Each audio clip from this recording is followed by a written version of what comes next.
High, welcome to my mini blog. তো দেখো অনেকদিন পর একটা মিনি ব্লগ নিয়ে এলাম। তো সন্ধ্যেবেলা ভাবলাম ভিডিওটা করি। রাত্রে ডিনারের ব্যবস্থা চলছিল, মা করছিল রুটি আর আমি বললাম মাকে ডিমের ভুজিয়াটা আমি করি। তাহলে একটু জল খেয়ে ডিমের ভুজিয়াটা করতে শুরু করলাম। তো দেখো যেহেতু ওয়েট বেড়ে যাচ্ছে আর এখন যা দিনকাল, তো মাকে বললাম একটু হেলদি খাবো, দেন একটু তেলে রান্না করছি, অল্প তেলে রান্না করছি। আর দেখো একে একে সব কিছু দিয়ে দিলাম, পেঁয়াজ, লঙ্কা, ক্যাপসিকাম, যেহেতু টমেটোটা নেই তাই কিষানের সস দিয়ে দিলাম। দেন একে একে মশলা, নুন দিয়ে ডিমটা দিয়ে দিলাম। ডিমের ভুজিয়াটা অ্যাকচুয়ালি ডিমের ভুজিয়া খেতে আমার খুব ভালো লাগে রুটি দিয়ে, একটু শুকনো শুকনো খাবার।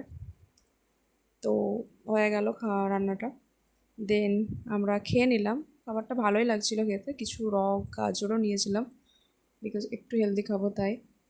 আর দেখো নেটফ্লিক্সে একটা মুভি দেখছিলাম খেতে খেতে। তোমরা কি জানো এই মুভিটার নাম কি? নতুন এসেছে নেটফ্লিক্সে। দেন খেয়ে নিলাম খাবারটা রাতের, ভালো লাগছিল। তো খাবার পর আমি ওষুধ খেয়ে নিলাম আমার, যেটা রাত্রে খাই। তো ওষুধ খাওয়ার পর রাত্রে চুল বেঁধে শুয়ে পড়লাম। গুড নাইট, দেখা হচ্ছে আবার অন্য কোনো ব্লগে।